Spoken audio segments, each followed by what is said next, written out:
Hello everyone, welcome to Alifer Academy. Welcome to another lecture of Engineering Mathematics 1. So in the last lecture we have discussed about the direct method of continuity. तो उसमें हमने क्या पढ़ा था? That right hand limit of any function, कि कोई function है, any function जिस x equal to a पर आपको डिस्कस करना है, then right hand limit of such function x is equal to a plus h and left hand limit of the same function a minus h. So this is R right hand limit, this is L left hand limit. तो इसमें plus होता है right hand में, left hand पर negative होता है. That's why we derived two formulae which is called right hand limit RHL, limit h tends to 0, h tends to 0, f of a plus h like this. And on the left hand side we derive the formula LHL, limit h tends to 0, 0, f of a minus h. Another thing is this, the functional value at which we have to understand f of v is equal to f of a. अगर ये तीनों value equal आ जाती है, RHL equal to LHL equal to functional value, then the function is said to be continuous.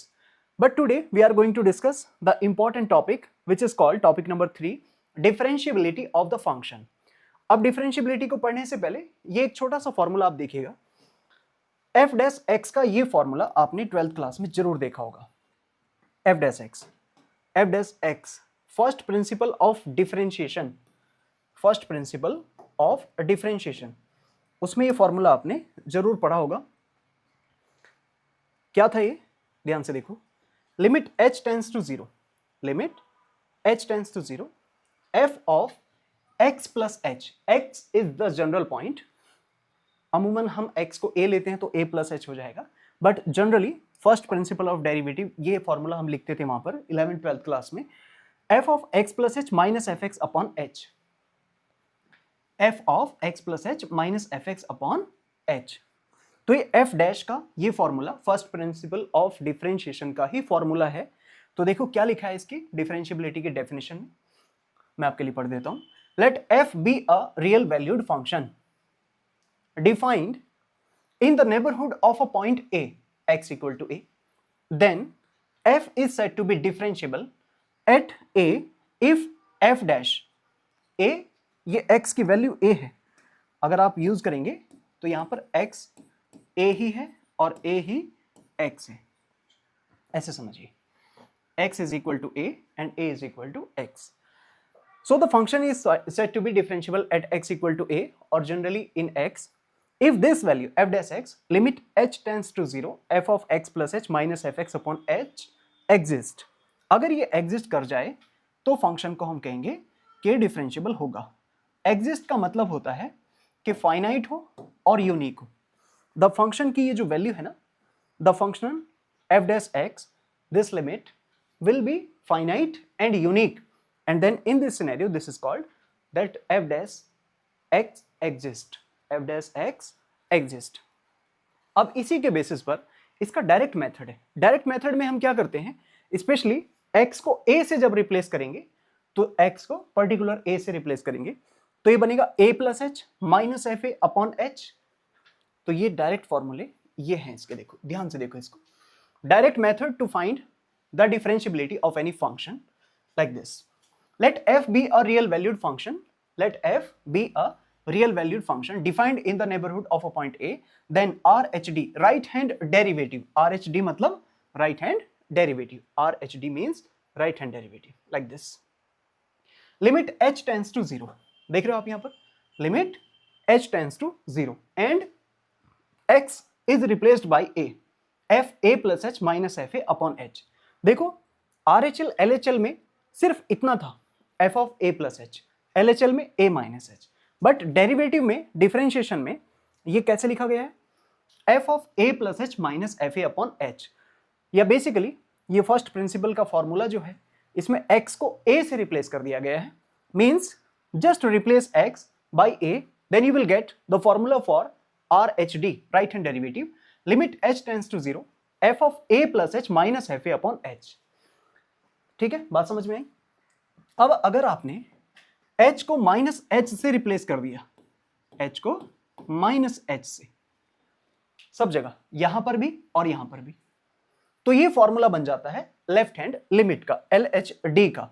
तो देखो ये left hand derivative का formula लिखा है यहां पर, LHD क्या दिखाई दे रहा है आपको, LHD left hand derivative is given by, left hand derivative is given by this. जहां भी h है उसको -h से रिप्लेस कर दो, जहां भी h है उसको -h से रिप्लेस कर दो, मींस a प्लस h में h will be replaced by -h। तो देखो -h minus fa as it is and this h in the denominator is replaced by -h। तो ये भी किससे रिप्लेस हो रहा है, -h से। तो ध्यान रखना है RHD का जो फॉर्मूला है वो फर्स्ट प्रिंसिपल से बना है, और इस फर्स्ट प्रिंसिपल से जो बना RHD है राइट हैंड डेरिवेटिव, उसमें h को -h से रिप्लेस कर दिया गया, तो लेफ्ट हैंड डेरिवेटिव बन गया। अब आपको ये दोनों वैल्यू चेक करनी होती है, RHD and LHD, and based upon these two values we will understand the differentiability of the functions। means if RHD is equal to LHD, right hand derivative अगर लेफ्ट हैंड डेरिवेटिव के बराबर आ गया, then function is said to be differentiable। उस function को क्या कहेंगे हम, differentiable बोलेंगे, otherwise non differentiable at that particular value x equal to a। तो सीधी बात यह है, आपको किसी फंक्शन की डिफरेंशियबिलिटी चेक करनी है, then you have to find RHD, LHD, right hand derivative, left hand derivative, and अगर ये दोनों वैल्यू यूनिक आती है, इक्वल आती है, तो फिर कहेंगे फंक्शन डिफरेंशियबल है, अदरवाइज फंक्शन डिफरेंशियबल नहीं होगा। ठीक है, बात समझ में आई। अब एक बहुत ही इंपॉर्टेंट स्टेटमेंट है, स्पेशली आप इंजीनियरिंग के बच्चों के लिए। ये स्टेटमेंट थ्योरम जो हम आपको समझाने जा रहे हैं, ये एग्जाम में आपको सीधे अप्लाई करनी है। ज्यादातर ये प्रूफ करने के लिए आपके यहां नहीं आती, BSc वगैरह में ये प्रूफ करने के लिए आती है। मैं इसका हल्का सा आपको प्रूफ भी समझाऊंगा, आप थोड़ा सा ध्यान देंगे तो समझ में आ जाएगा। बट स्टेटमेंट प्लीज ध्यान से समझिएगा, क्या लिखा है, necessary and sufficient condition for differentiability. ये ऐसे भी पढ़ा जाता है कि necessary sufficient condition for differentiability, या फिर क्या कहते हैं, continuity is necessary but not a sufficient condition for differentiability, या फिर ये इसका मेन स्टेटमेंट है जिसको आप ध्यान से देखिएगा। यहां ये इंपॉर्टेंट है, that every differentiable function is continuous but every continuous function is not differentiable. हर एक डिफरेंशियबल फंक्शन जरूर कॉन्टिन्यूअस होगा, लेकिन हर कॉन्टिन्यूअस फंक्शन जरूर डिफरेंशियबल हो ऐसा जरूरी नहीं है। इसको ऐसे समझो, that continuity is like 10th class, differentiability is like 12th class. तो 10th नीचे 12th ऊपर है, तो जिसने 12th किया है डिफरेंशियबिलिटी, उसने ऑब्वियसली 10th किया होगा। लेकिन जिसने 10th किया है जरूरी नहीं उसने 12th किया हो सकता है वो 11th में हो सकता है 12th में हो सकता है 12th के पेपर ही दिए हो, रिजल्ट ना आया हो सकता है रिजल्ट आकर के वो फेल हो जाए। तो जब तक वो पास होने का सर्टिफिकेट आपको नहीं दिखाएगा, तब तक आप गारंटी नहीं ले सकते कि उसने 12th भी किया होगा। इसलिए 10th होना, 12th होने की नेसेसरी तो है, जरूरी तो है 10th, लेकिन सफिशिएंट नहीं है कि 10th का सर्टिफिकेट देखकर ही आप मान जाएंगे कि 12th कर लिया है किसी ने। सिमिलरली कॉन्टिन्यूटी डिफरेंशियबिलिटी के लिए नेसेसरी तो है बट काफी नहीं है, सफिशिएंट नहीं है। But differentiability 12th class 10th के लिए काफी है। आपको किसी ने 12th का सर्टिफिकेट दिखा दिया, इट मींस उसने 10th भी किया हुआ होगा।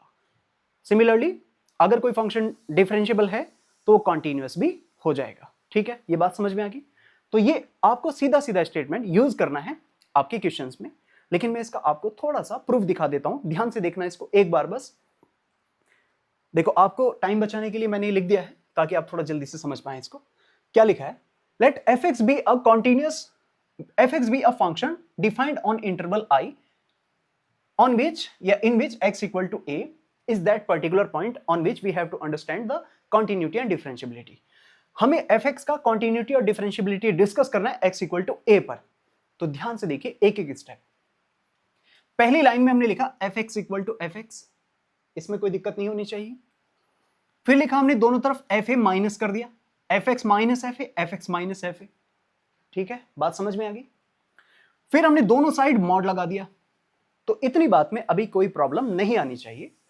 All the three statements are just equal, fx fx के इक्वल है, दोनों साइड fa माइनस कर दिया तो भी इक्वल है, मॉडुलस लगा दिया तो भी इक्वल है। अब आगे सुनना, नेक्स्ट लाइन में क्या करना है, इन दोनों की लिमिट लगा दी, limit x tends to a, limit x tends to a, तो अभी भी बात बिल्कुल बराबर है। उसके अगली लाइन में क्या करना है, लेफ्ट साइड में कुछ नहीं करना, राइट साइड में x माइनस a से मल्टीप्लाई और डिवाइड कर दो, बस यहां से खेल स्टार्ट होता है। लेफ्ट साइड में कुछ भी नहीं करना, on the right hand side multiply and divide by x minus a, और उसके बाद क्या करना है सर, x माइनस a को h से रिप्लेस कर दो, difference h, so x will be a plus h, x की वैल्यू यहां से निकालेंगे तो a प्लस h होगी। अब लिमिट देखो जरा, if x tends to a, तो a रखेंगे तो a माइनस a कितना होगा, 0, देन h विल बी 0। इसका मतलब RHS वाले जो फंक्शन है उसको हम h में कन्वर्ट कर रहे हैं, तो देखो क्या होगा, limit x tends to a की जगह h टेंड्स टू 0, x की जगह a plus h minus F A as it is, and x minus A ये वाला ये आ गया, और x माइनस ए ये h बन गया। क्या इतनी बात समझ में आ गई? उसके बाद ध्यान से देखो, इन दोनों का मॉडुलस मल्टीप्लाई में सेपरेट कर दिया, इसका F a plus h minus F a upon H अलग, और मॉडुलस एच ये वाला अलग। सही है, बात समझ में आ गई? अब ये बताओ ये क्या है, ये इतनी जो चीज आपके सामने लिखी है ये वाली, ये क्या नजर आ रही है आपको, ये क्या नजर आ रहा है आपको, ये क्या ये आर एच डी का फॉर्मूला नहीं है? ध्यान से देख के बताओ, राइट हैंड डेरिवेटिव का फॉर्मूला आपको नजर आना चाहिए, limit h tends to 0 f a plus h minus F a upon h, this is the formula for R H D. If the function is differentiable then this will be finite, unique. तो right hand derivative किसी भी differentiable function का exist करेगा, तो वही बात हमने लिखी है, इफ fx इज डिफरेंशिएबल, अगर fx डिफरेंशिएबल है then this value will be finite, this is nothing but right hand derivative. ये क्या है, ये आर एच डी का फॉर्मूला बन गया, आर एच डी।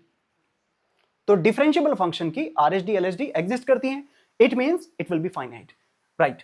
तो हमने इसको एक नया कांस्टेंट k कंसीडर कर लिया, so this value with the limit will become k, but h यहां भी तो अपनी वैल्यू लेगा ना लिमिट की, h की लिमिट क्या है, 0 0, सो ये h जो है ये क्या बन जाएगा सर, 0 नहीं हो जाएगा। So k any finite value, constant value multiplied with 0, so k into 0 is equal to 0। k का 0 से मल्टीप्लीकेशन कितना आ जाएगा, 0 आ जाएगा। अब हो क्या रहा है, देखो लेफ्ट साइड में तो ये सब कुछ चला आ रहा था, ये जो आपने देखा limit x tends to a f x minus F a, फिर अब आप इसका मॉडुलस अगर हटा दी, ये तो राइट साइड पूरा 0 हो गया, मॉडुलस हटा सकते हैं, तो limit x tends to a f x minus F a. Once again f x x का फंक्शन वेरिएबल है और एफ ए तो कांस्टेंट होगा, इसके ऊपर तो लिमिट काम नहीं करेगी, that's why limit x tends to a will be applicable just only fx, not on fa. Then limit x tends to a fx is equal to इस constant fa को राइट RHS में right hand side में लेके चले जाओ, तो ये क्या है, limit x tends to a fx is equal to fa। इसको क्या कहते हैं आप, लिमिट वैल्यू, इसको क्या कहते हैं आप, functional value. When limit value is equal to functional value, then function is called continuous। RHL LHL ये दोनों इसके अंदर होती है। Limit x tends to a f x आप तभी तो लिखते हो जब RHL LHL दोनों इक्वल हो जाते हैं, तो इसका मतलब ये लिमिट वैल्यू है, इसके अंदर दोनों चीजें हैं, right hand limit, left hand limit, और ये है क्या, functional value. That's why if limit value is equal to functional value then the function fx will always be continuous. तो इस तरीके से ये अगर फंक्शन डिफरेंशिएबल हुआ तो कॉन्टिन्यूअस हमेशा होगा, ये स्टेटमेंट कंप्लीट हो जाता है। अब इसका रिवर्स है कि अगर फंक्शन कॉन्टिन्यूअस हुआ तो जरूरी नहीं वो डिफरेंशिएबल भी हो। इसको आप ऐसे समझो, जैसे हम कहते हैं कि घोड़ों के सींग नहीं होते, सुना, घोड़े के सींग नहीं होते। अगर इस बात को झूठ साबित करना है तो एक घोड़ा लेके आओ जिसके सींग हो, तो फिर ये बात झूठ हो जाएगी। इसी तरीके से हम यहां पर एक एग्जांपल लेके आएंगे कि भाई हम कहना चाहते हैं कि सभी कॉन्टिन्यूअस फंक्शन डिफरेंशिएबल हैं, तो एक एग्जांपल ऐसे लेके आओ कि वो कॉन्टिन्यूअस है लेकिन डिफरेंशिएबल नहीं है, तो फिर ये बात झूठ हो जाएगी। Means every continuous function is not differentiable. इस बात का सत्यापन करने के लिए, वेरिफिकेशन करने के लिए हम एक एग्जांपल का सहारा लेंगे। क्या होगा, देखो example like this. Conversely, to show that every continuous function is not differentiable, we will consider a function fx equal to x tan inverse 1 by x when x not equal to 0 and 0 when x equal to 0. This is an example, a question जो आपको अपनी तरफ से एक example आपको show करना है कि कॉन्टिन्यूस है लेकिन डिफरेंशिएबल नहीं है. इसका मतलब सभी कॉन्टिन्यूस डिफरेंशिएबल नहीं होते, ये बात हम साबित कर देंगे. तो क्या है सर, देखो अब हम इसकी right hand derivative differentiability check करते हैं. RHD limit s tends to 0 f of a plus h. तो a कितना यहां पर 0 है ना, x की वैल्यू कितनी है a and a is equal to 0 है. तो देखो ना a plus h minus F a upon h means 0 plus h minus f 0 upon h. 0 plus h क्या होता है, h होता है. तो अगर आप यहां फंक्शन में रखेंगे तो h tan inverse 1 by h, ये आया h tan inverse 1 by h minus 0 upon h. अब यहां क्या होगा, ये एक h से h कैंसिल, देख रहे हो आप, ये एक h से h कैंसिल हो जाएगा. तो tan inverse 1 by h means tan inverse 1 by 0, h को 0 रख दो, tan inverse infinity which is equal to pi by 2. अब इसका LHD left hand derivative limit s tends to 0 f a minus h मतलब 0 minus h minus F a मतलब f0 minus h upon पर, मतलब x को minus h से replace करो तो यहां रखो, देखो minus h tan inverse minus 1 upon h. यहां भी फंक्शनल वैल्यू तो इसके सामने है 0, अपॉन पर होता है माइनस h. अब आगे क्या होगा, a की माइनस tan का बाहर निकल के आएगा और माइनस माइनस प्लस हो जाएगा और ये भी तो नीचे एक माइनस है. सो ओवरऑल यहां पर एक माइनस ही रहेगा, 3 माइनस का एक result minus. tan inverse 1 by h with negative sign, और अगर आप इसमें 0 रखेंगे h को तो 1 by 0 tan inverse infinity with the negative sign and it will become minus pi by 2. तो RHD पाई बाई 2 है, LHD माइनस पाई बाई 2 है, इसका मतलब दोनों अलग हैं. So function is not differentiable, function differentiable नहीं होगा. क्या इतनी बात समझ में आ गई? Very good. अब इसकी कॉन्टिन्यूटी चेक करते हैं. फॉर कॉन्टिन्यूटी, तो कॉन्टिन्यूटी में क्या होता है, limit s tends to 0 f a plus h, just इतना होता है a प्लस h, मतलब 0 प्लस h, h रखेंगे आप फंक्शन में तो फंक्शन तो अपने पास यही है x tan inverse 1 by x. तो देखो ना यहां क्या होगा, h tan inverse 1 by h. Differentiability में फॉर्मूले की वजह से ये अपॉन के h की वजह से h कैंसिल हो रहा था, लेकिन यहां RHL का फॉर्मूले में अपॉन पर कोई h नहीं होता तो h कैंसिल नहीं होगा, तो यहां 0 बना रहेगा. और ये जो 0 है बाकी इस पाई बाई 2 से मल्टीप्लाई करने के बाद भी 0 बना देगा. समझ में है? इट मींस कि RHL की value 0. Similarly LHL a minus h 0 minus h. अब फंक्शन में माइनस h रखोगे इन प्लेस ऑफ x तो माइनस h, मतलब यहां रखेंगे तो minus h tan inverse minus 1 upon h and once again this minus will become minus minus plus. तो h tan inverse 1 by h और फिर से वही लाइन आ गई, देखो ये h को 0 तो 0 tan inverse infinity, tan inverse infinity is pi by 2 so 0 into pi by 2 will become 0. RHL भी 0, LHL भी 0 और फंक्शनल वैल्यू जो गिवन है क्वेश्चन के अंदर, एग्जांपल के अंदर ही, वो भी 0 है. It means all the three values of RHL, LHL and functional value are equal. ये तीनों वैल्यू इक्वल है. सो फंक्शन क्या हो गया, कॉन्टिन्यूअस हो गया. And in this way that every differentiable function continuous था with the theorem, but with one example कि ये कॉन्टिन्यूअस है लेकिन डिफरेंशिएबल नहीं हुआ. तो इसका मतलब सभी कॉन्टिन्यूअस फंक्शन डिफरेंशिएबल नहीं होते. कुछ हो भी सकते हैं, कुछ नहीं भी हो सकते हैं, बट सभी नहीं होते. Every continuous function is not differentiable, but every differentiable function is not continuous. इसको फिर से मैं आपको समझा दूं. हर एक 12th पास 10th पास होता है, लेकिन हर एक 10th पास 12th पास हो जरूरी नहीं जब तक आप उसकी मार्कशीट ना देख लो. तो ऐसे ही कॉन्टिन्यूटी 10th है, डिफरेंशिएबिलिटी 12th है.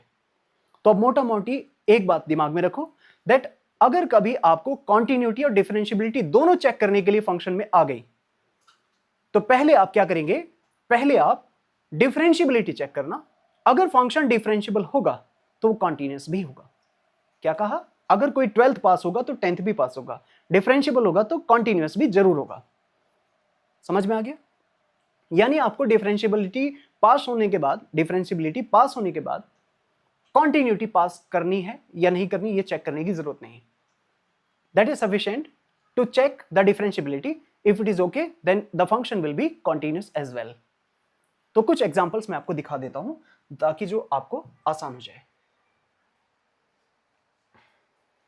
ठीक है, जैसे पहला सवाल लिखा आपके सामने, क्या लिखा है? Discuss the continuity and differentiability of this function fx equal to x square tan inverse 1/x। अभी जो एग्जांपल लिया था उसमें सिर्फ x था, तो वो डिफरेंशियबल नहीं था, कॉन्टिन्यूअस था।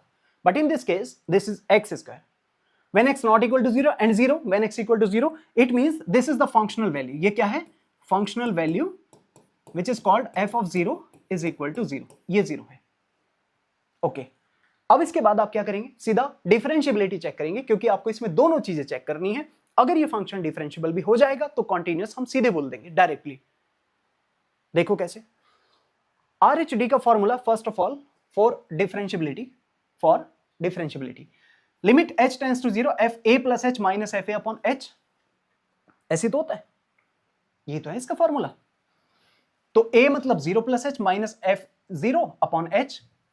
0 प्लस h क्या होता है? h ही तो होता है। तो अब आप फंक्शन में x की जगह h रखी, सो h square 1/h, functional value 0 है, तो देखो h square tan inverse 1/h minus 0 upon h, और एक h कैंसिल, एक h कैंसिल, देखो ये पूरा एक h कैंसिल यहां से ऐसे, तो एक h बचेगा ना, h tan इनवर्स 1/h।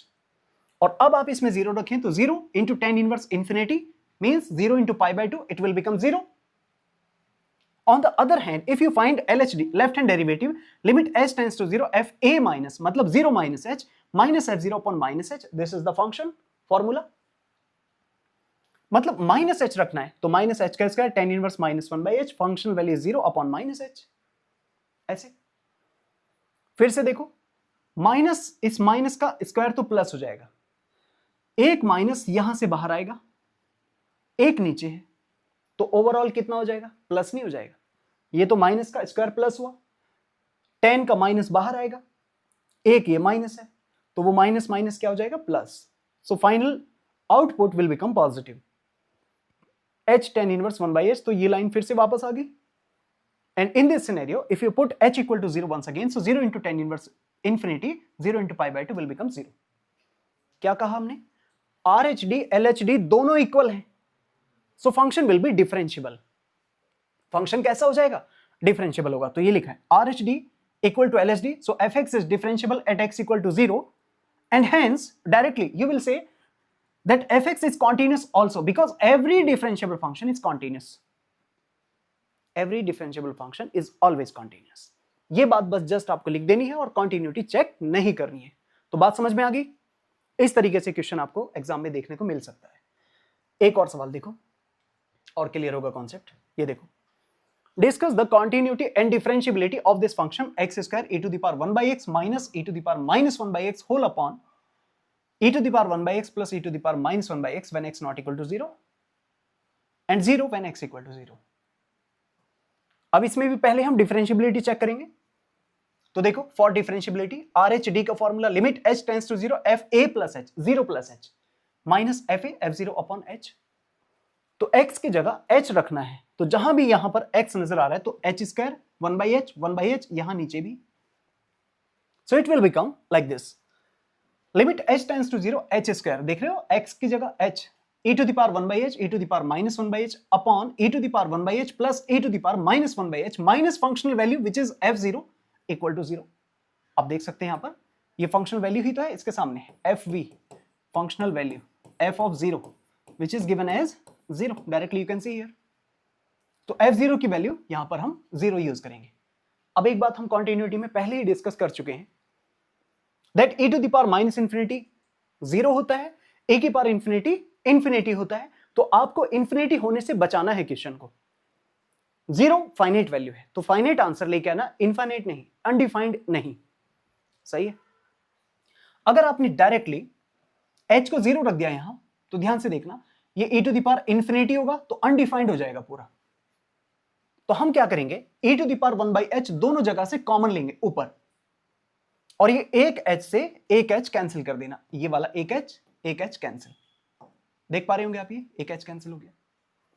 तो एक h ये लिखा, और e टू द पावर ऊपर और नीचे दोनों जगह से common, e to the power 1/h, तो यहां क्या होगा 1 and minus e to the power, ये देखो डबल हो जाएगा -2/h, क्योंकि ए की पावर एक कॉमन और आएगा तो एक और नेगेटिव हो जाएगा, इसके अपॉन पर आएगा ना वो, फिर ऊपर जाएगा तो -2 हो जाएंगे। सिमिलरली यहां पर भी, और फिर नेक्स्ट लाइन में आप देखेंगे कि ये चीजें भी कैंसिल हो गई। अब आप h को 0 करेंगे तो देखो ये तो फर्स्ट वाला 0 हुआ, लेकिन ये आगे e to the power -infinity बनेगा जो कि 0 होगा। So 0 into finite number 1 will be 0। 0 into infinity 0 नहीं होता, 0 इंटू इंफिनिटी अनडिफाइंड होता है। पता नहीं इंफिनिटी क्या है कि 0 से मल्टीप्लाई करके 0 होगा कि नहीं होगा, पता नहीं, but it is definite that if you multiply 0 with the finite number, finite quantity, then output will be 0। अगर हम फाइनाइट नंबर से 0 को मल्टीप्लाई करते हैं तो 0 आउटपुट जरूर आएगा, लेकिन इंफिनिटी से करके आएगा नहीं आएगा नहीं पता, कह भी नहीं सकते, अनडिफाइंड। इसलिए हमने इसको पहले फाइनाइट नंबर में कन्वर्ट किया। अब इसी तरह LHD देखो, limit h tends to 0 f a minus h मतलब 0 minus h minus f a f0 upon minus h। तो यहां क्या होगा, अब इस बार माइनस h रखना है फंक्शन में, तो ये था फंक्शन, तो जहां पॉजिटिव है वो नेगेटिव हो जाएगा, जहां नेगेटिव है वो पॉजिटिव हो जाएगा, क्योंकि माइनस h रख रहे हो ना, e to the power -1/h minus e to the power +1/h, ये माइनस होगा ये प्लस हो जाएगा। कुछ ऐसे देखो, फर्स्ट टर्म नेगेटिव आ रहे, दूसरा पॉजिटिव हो गया, क्योंकि नेगेटिव h रखोगे तो नेगेटिव वाला पॉजिटिव, पॉजिटिव वाला नेगेटिव। वंस अगेन नीचे माइनस h है, तो एक h से तो एक h कैंसिल कर दो फिर से, लेकिन ये माइनस यहां रहेगा, और अगेन आप e to the power 1/h common ले लीजिए, ये दोनों, तो e to the power 1/h common आया दोनों जगह से, तो फर्स्ट वाले डबल नेगेटिव हो जाएंगे, e to the power -2/h, और फिर ये देख सकते हैं आप ये दोनों कैंसिल हो जाएंगे। अब इसमें h को 0 रखो, तो जो बाहर वाला h है ना, दिस वन, ये पूरे एक्सप्रेशन को 0 कर देगा। क्यों? क्योंकि अंदर जो ब्रैकेट है वो फाइनाइट नंबर आएगा, देखो ऐसे 0 into e to the power -∞(-1) upon e to the power -∞+1, and e to the power -∞ क्या होता है? 0, तो 0 -1 अपॉन 0 +1, so output will be -1 upon 1, मतलब -1। बात समझ में आ रही है? एक बाहर से अगर माइनस आप सोच रहे हो कि बाहर से भी माइनस था, उससे फर्क नहीं पड़ेगा, 0 में पहुंचेगा तो सब कुछ होना 0 ही है, सही है। इसका मतलब क्या हुआ कि right hand limit left hand limit के बराबर होगी, RHD LHD के बराबर हो गया। So fx is differentiable and hence it will be continuous. क्यों? Because every differentiable function is always continuous, हमेशा continuous होगा। ठीक है, बात समझ में आ रही है? तो इस तरह से सेकंड क्वेश्चन था, ठीक है, ओके। क्वेश्चन नंबर 3 देखो जरा, एक मॉडुलस फंक्शन, ये थोड़ा सा डिफरेंट टाइप का क्वेश्चन है, ध्यान से देखो इसे। Prove that the function fx equal to mod x is continuous but not differentiable at x equal to 0। ये फंक्शन मॉडुलस फंक्शन कॉन्टिन्यूस है, डिफरेंशिएबल नहीं, ऐसा हमें शो करना है। यहां पर देखो जरा, given function f of mod x at x equal to a means 0, तो अगर आप इसमें 0 रखेंगे तो सर आपको फंक्शनल वैल्यू f ऑफ 0 मतलब mod 0 इज इक्वल टू 0 मिल जाएगा, सही है, ओके। तो पहले चेक करेंगे differentiability, RHD right hand derivative, limit h tends to 0 f of a plus h 0 plus h minus fa f0 upon h, because a is equal to 0 ना, so limit h tends to 0। अब आप क्या करें, h रखें यहां पर, तो mod h minus h upon h, mod के अंदर से कैसी क्वांटिटी आती है? Positive, so this mod h will be equal to h, so h upon h cancel होगा, 1 आएगा। अब जरा लेफ्ट हैंड देखो, LHD 0 माइनस h, ये माइनस h है, 0 minus h minus f0 upon minus h, और अब आप फंक्शन x की जगह माइनस h रखेंगे और डिनोमिनेटर में ये फॉर्मूले का माइनस h है, तो फॉर्मूला जो नीचे माइनस h है वो तो माइनस h ही रहेगा, लेकिन मॉडुलस वाला माइनस h प्लस h हो जाएगा, और आउटपुट क्या होगा? -1 -1। इसका मतलब RHD is not equal to LHD, RHD LHD के इक्वल नहीं है, देख रहे होगा अब यहां पर, RHD is not equal to LHD. So fx is not differentiable. Differentiable नहीं हुआ, ये अलग अलग हो गया। जब डिफरेंशिएबल नहीं होगा तो कॉन्टिन्यूटी आपको चेक करनी पड़ेगी। अब आपको कॉन्टिन्यूटी चेक करनी है, कैसे?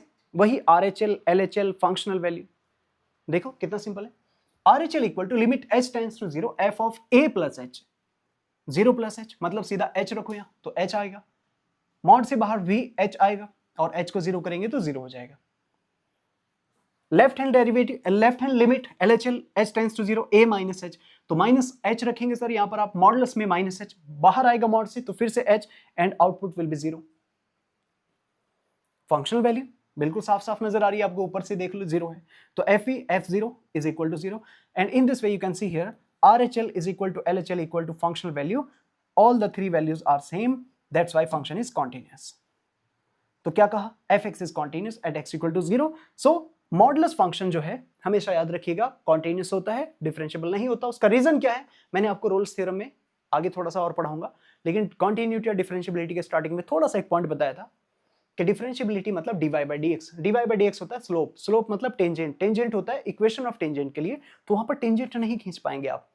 ये मॉडुलस फंक्शन का ग्राफ है, तो ये वाला जो पॉइंट है ना, ये हिंज पॉइंट, नुकीला पॉइंट है, और यहां पर आप टेंजेंट नहीं खींच सकते, tangent is not possible, dy by dx is not possible, that's why ये डिफरेंशिएबल नहीं होते हैं, ऑल्दो इट इज कॉन्टिन्यूअस कि लगातार यहां से इधर तक जाएगा, सिमेट्रिक कर्व होता है। एक और मैं एग्जांपल आपको दिखा दूं इसी का, वो थोड़ा सा डिफरेंट है। देखो ये दो मॉडुलस फंक्शन एक साथ, प्रूव दैट द फंक्शन, और ये गेट वगैरह में इंजीनियरिंग के डिफरेंट एग्जाम्स होते हैं और जितने भी गवर्नमेंट जॉब्स के एग्जाम होते हैं उसमें ये मॉडुलस फंक्शन इंपॉर्टेंट होते हैं, थोड़ा सा आप इसको पढ़ लीजिएगा। fx equal to modulus x plus modulus x minus 1 is continuous but not differentiable at x equal to 0 and 1। दो वैल्यू है 0 और 1, तो हम इसको 1 by 1 चेक करेंगे। पहले हम 0 पे चेक करेंगे फिर 1 पे चेक करेंगे। तो गिवन फंक्शन क्या है, fx mod x plus mod x minus 1। तो पहला काम x इक्वल टू 0 पर चेक करना है, दोनों चीजें differentiability as well as continuity. तो देखिएगा at x equal to 1 for differentiability functional value check करो, f0 यहां 0 रखो तो f0 0 माइनस 1, सो पहला वाला मॉडुलस 0 हो जाएगा, दूसरा माइनस 1 का मॉडुलस 1 होगा, so output will be 1। Functional value at x equal to 0 is 1। ठीक, आगे देखो, ध्यान से देखना, RHD limit h tends to 0, 0 plus h minus f0 upon h, a की वैल्यू 0 है ना, तो अब इस फंक्शन में रखना स्टार्ट करो, h रखो तो मॉड h, h माइनस 1, और आगे देखेंगे फंक्शन वैल्यू f0 कितना आ रहा है वो 1, तो ये लिखा 1 अपॉन h, सही है। और देखो ध्यान से देखना, इधर देखो एक छोटी सी बात, जो मॉडुलस फंक्शन है ना वो हमेशा पॉजिटिव होता है। जैसे माइनस का -5 का भी 5 आता है, +5 का भी 5 आता है। क्या कहा मैंने कि -5 का मॉडुलस भी +5 होगा, +5 का मॉडुलस भी 5 ही होगा, दोनों का आंसर +5। वो होता कैसे है, ध्यान से सुनना। अगर नंबर पॉजिटिव है तो बाहर से भी प्लस साइन हटेगा, प्लस साइन लगकर मॉडुलस हटेगा, तभी प्लस प्लस आउटपुट प्लस रहेगा। और अगर नंबर नेगेटिव है जैसे -5, तो जब मॉडुलस हटेगा तो यहां से भी सेम निशान से हटेगा माइनस, तो इसलिए माइनस माइनस प्लस हो जाएगा। क्या इतनी बात समझ में आ रही है? इसका मतलब यह है कि नेगेटिव नंबर्स के लिए जब मॉडुलस हटता है तो बाहर से माइनस छोड़ के जाता है, पॉजिटिव नंबर्स के लिए जब मॉडुलस हटेगा तो बाहर से प्लस साइन छोड़ के जाएगा, इसलिए यह मॉडुलस x ऐसे एक्सपेंड होता है, यानी नेगेटिव नंबर्स के लिए माइनस और पॉजिटिव नंबर के लिए प्लस, ताकि नेगेटिव में माइनस माइनस प्लस हो जाए, आउटपुट हमेशा पॉजिटिव रहे। तो अब जरा ध्यान से देखो यहां क्या है, देखो बहुत ध्यान से देखना, कंफ्यूजन हो सकता है आपको। देखो h तो यहां 0 रखेंगे, जब 0, ध्यान से देखना, तो ये 0 ही रहेगा ना मॉड के अंदर, तो ये h 0 नेगेटिव तो नहीं है ना, तो इसलिए बाहर आकर के पॉजिटिव हो गया। लेकिन जरा यहां देखो h माइनस 1, h तो बहुत छोटी क्वांटिटी है ना, approaching to 0, so h minus 1 बताओ पॉजिटिव होगा कि नेगेटिव होगा? h तो बहुत छोटी क्वांटिटी, लगभग 0 समझो, तो 0 माइनस 1, 0 माइनस 1 कैसा आउटपुट होगा, -1 होगा ना। और अगर आप इसको मॉड में लगाएंगे, इस नंबर का मॉड, तो मॉड निकल के बाहर ये पॉजिटिव तब बनेगा जैसे ही 5 -5 का +5 हो रहा है, तो बाहर से भी माइनस आएगा। तो इस बात को जरा कंट्रोल करो यहां पर कि जो h माइनस 1 है वो नेगेटिव वैल्यू है, h माइनस 1 नेगेटिव। तो जब इसका मॉड हटेगा ना सर, इसका मॉड, तो बाहर से माइनस आएगा। देखो ये वो माइनस है, और आगे -1 अपॉन h, बाकी ने सिंप्लीफाई कर दिया, h माइनस माइनस, ये plus minus minus and minus minus plus, and output हो गया 0। सो RHD 0। ये समझ में नहीं आया होगा, एक बार फिर सुनो। अगर नंबर मॉड के अंदर नेगेटिव है तो पॉजिटिव वो कैसे बनता है, इसको सोचो कि -5 का +5 इसलिए होगा क्योंकि जब मॉड हटेगा तो बाहर से भी माइनस होगा, माइनस छोड़ के जाएगा मॉड। तो आपको देखना है कि मॉड के अंदर की क्वांटिटी कैसी है। तो यहां पर आपका h-1 नेगेटिव है, दैट्स वाई जब भी मॉड हटेगा तो बाहर से भी ये माइनस छोड़ के जाएगा, इसलिए ताकि आउटपुट रिजल्ट पॉजिटिव हो जाए। अब देखो ना, h-1 तो नेगेटिव होगा, लेकिन 1 - h घूम जाएगा ना इसकी वजह से, वो पॉजिटिव हो जाएगा। ये है उसका रीजन। बाकी तो इसको सिंप्लीफाई किया गया है, h - h +1 -1 ये कैंसिल हो गया सब, और 0, और RHD 0।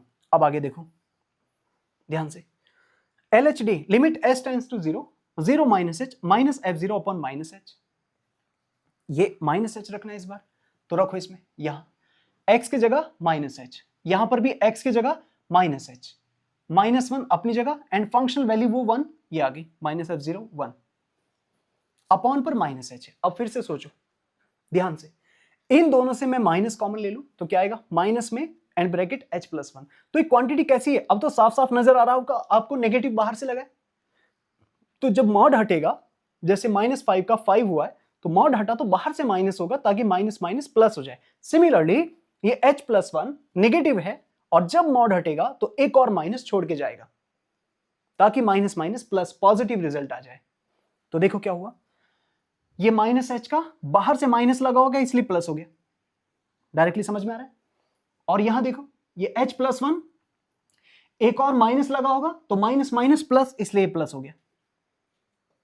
आ रहा है ना समझ, जो आप कहते हो ना मॉड के अंदर सारी चीजें पॉजिटिव हो गई, तो ये डायरेक्ट जो पॉजिटिव h लिख रहे हो वो असल में इस रास्ते से होके आ रहा है। आप -5 को 5 लिख रहे हो सीधा, जैसे हमने यहां -h को h लिख दिया, जैसे हमने इस नेगेटिव नंबर को यहां पॉजिटिव बना दिया, लेकिन बीच में क्या आया होगा, एक और माइनस आया होगा, यहां पर भी एक और माइनस आया होगा, और वो माइनस माइनस प्लस हो चुका होगा। क्या इतनी बात समझ में आई? बाकी इसे सिंप्लीफाई करेंगे तो h h 2h 1 1 कैंसिल, तो यहाँ h से h cancel, output is 2। In this way RHD 0, LHD कितना है, 2 है, दोनों इक्वल तो नहीं है, तो फंक्शन क्या होगा, डिफरेंशिएबल नहीं होगा। तो इस तरीके से आप देख सकते हैं साफ साफ यहां पर कि RHD LHD इक्वल नहीं है, so at x equal to 0 fx is not differentiable, fx differentiable नहीं है। क्या इतनी बात समझ में आ गई? सही है, ओके। अब इसके आगे देखो कॉन्टिन्यूटी के लिए, continuity quite simple, limit h tends to 0, 0 plus h, तो h रखा, h-1 रखा, फिर से वही रूल है। देखो h ऐसे ही बाहर आ गया, लेकिन h-1 कैसा होगा, पॉजिटिव या नेगेटिव? h तो बहुत छोटा है ना 1 से, 0.0000 समथिंग एंड -1, तो नेगेटिव में 0.99 समथिंग बचेगा। तो नेगेटिव को पॉजिटिव रखने के लिए बाहर से ही वाला माइनस आ रहा है। क्या इतनी बात समझ में आ रही है? माइनस कहां से आ रहा है, ये वाला, ये, और फिर फाइनली h से h कैंसिल होगा, आउटपुट 1 हो जाएगा। अब इधर देखो LHL, limit h tends to 0, 0 -h, अब ये -h -1, अब यहां साफ साफ आपको नजर आ रहा होगा कि नेगेटिव बाहर से दिख रहा है, नेगेटिव भी पॉजिटिव हो जाता है। लेकिन होता कैसे, ये बात आपको मैं इस क्वेश्चन में समझाना चाहता हूं कि जैसे -5 का 5 होता है, वो हमने जल्दी से जो रटा हुआ है, वो माइनस माइनस बाहर से माइनस लगेगा, that's why minus minus will be plus, positive हो जाएगा। तो इसी तरीके से देखो ये वाला हमने माइनस का सीधा प्लस लिख दिया, और इस केस में 2h + 1 बनेगा, h को 0 रखेंगे तो ये कितना आ रहा है, 1। देखो RHL 1, LHL भी 1, और फंक्शनल वैल्यू 0 रखेंगे तो वो भी 1 है, तीनों इक्वल है, तो फंक्शन क्या हो गया, continuous, but it is not differentiable, differentiable नहीं है। ऐसे ही आप x = 1 पर चेक करना, देखो फंक्शनल वैल्यू 1 पर रखेंगे तो 1, 1 - 1, फंक्शनल वैल्यू फिर से 1 हो जाएगी। इसी फंक्शन के अंदर ये जो गिवन है fx mod x x - 1, तो अब इसका फंक्शनल वैल्यू अलग निकाला, RHD limit h tends to 0, f1 + h - f1 upon h, और फिर ये वैल्यू रखी 1 + h, 1 + h - 1 से 1 कैंसिल हो गया, 1 + h तो पॉजिटिव ही है, तो इसलिए 1 + h एज इट इज, यहां से 1 से 1 कैंसिल, h ये आ गया और -1, तो 1 से 1 कैंसिल, 2h अपॉन h, ये देखो h से h कैंसिल, फिर 2, और ये RHD 2। अब LHD देखो 1 - h, यहां रखेंगे फंक्शन के अंदर 1 minus H minus F one upon minus H, कौन से फंक्शन के अंदर, इसी फंक्शन के अंदर जो ये था मॉड एक्स माइनस वन, तो x की जगह 1 माइनस एच रख रहे हैं, तो देखो 1 minus H minus one upon minus H F x में। अभी देखो 1 माइनस एच कैसा है, 1 minus H plus 1 minus one, ये कैंसिल हो जाएगा 1, सही है। तो अब आप इस केस में देखेंगे कि जो 1 माइनस एच है ये पॉजिटिव नंबर है, 1 माइनस एच, यहां क्या था h माइनस वन, ये वाला, इसलिए नेगेटिव आ रहा था, h माइनस वन नेगेटिव, लेकिन अभी 1 माइनस एच है तो वो तो पॉजिटिव होगा ना, h तो 1 से बहुत छोटा है, तो अगर 1 में से कुछ माइनस करेंगे बहुत छोटी क्वांटिटी तो पॉजिटिव ही रहेगा रिजल्ट। तो अब ये पॉजिटिव है तो 1 minus h as it is, और ये कैंसिल h का, ये h हो जाएगा माइनस वन, और अब कैंसिल होने के बाद देखो क्या हो रहा है, जीरो। RHD तो 2 है, LHD क्या है, 0 है, इसलिए फंक्शन क्या हो गया यहाँ पर, डिफरेंशिएबल नहीं है एट x इक्वल टू 1। तो x इक्वल टू 1 पर ये फंक्शन डिफरेंशिएबल नहीं है। लेकिन कॉन्टिन्यूटी में जब आप इसकी कॉन्टिन्यूटी चेक करेंगे तो कॉन्टिन्यूटी में बिल्कुल ये 1 प्लस एच, इस पर भी इसकी फंक्शन वैल्यू 1 होगी, 1 माइनस एच देख लेना आप, इस पर भी 1 होगी, और फंक्शन वैल्यू भी 1 है, तीनों इक्वल है, इसलिए फंक्शन क्या होगा, कॉन्टिन्यूस हो जाएगा। तो इस तरीके से आप इसको थोड़ा सा जूम करके देख लेना, पॉज करके देख लेना, तो ये फंक्शन डिफरेंशिएबल हो गया लेकिन कॉन्टिन्यूस नहीं हुआ।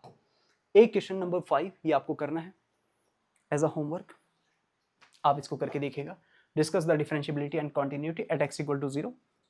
एक बार इसको ट्राई करना, और इसके साथ अगर टाइम मिले तो एक छोटा सा असाइनमेंट और है आपके लिए, 4 सवाल इसमें है, और वो 5वां सवाल अभी जो इससे पहले दिखाया था। इन क्वेश्चंस को आप एक बार देख लीजिए, पॉज करके देख लीजिए, और इनकी जो PDF वगैरह है वो आपको टेलीग्राम चैनल पर मिल जाएगा, या इस नंबर पर आप मैसेज कर देना, हम आपको उसके टेलीग्राम चैनल में ऐड कर देंगे, या फिर डायरेक्टली आपको ये PDF अवेलेबल करा देंगे। इनके डिस्क्रिप्शन में भी इनका लिंक आपको दे दिया जाएगा, मैं बोल दूंगा उनसे कि आपको इसका लिंक दे देंगे। और ये सोशल मीडिया अकाउंट्स हैं, इन पर चाहे तो आप फॉलो कर सकते हैं, जो रेगुलर अपडेट्स आते रहते हैं हमारे सिलेबस के नोट्स के। तो आज हमने जो डिस्कस किया है वो डिफरेंशिएबिलिटी किया है। इस लेक्चर को अगर पहली बार में समझ में नहीं आया तो दोबारा से रिवाइंड करके देख लीजिएगा, बहुत इंपॉर्टेंट टॉपिक है डिफरेंशिएबिलिटी, एक बार इसको आप ठीक से पढ़िएगा। और इसके बाद फिर हम फंडामेंटल थ्योरम्स पढ़ने जा रहे हैं, Rolle's theorem, Lagrange's theorem and Cauchy's theorem. After that expansion of function by Maclaurin, Taylor's, Laurent's and many other theorems also. तो बहुत ही इंपॉर्टेंट वो टॉपिक्स हैं जो इसी से कनेक्टेड है। तो आज के लिए इतना ही, मिलते हैं नेक्स्ट लेक्चर में। Thank you very much.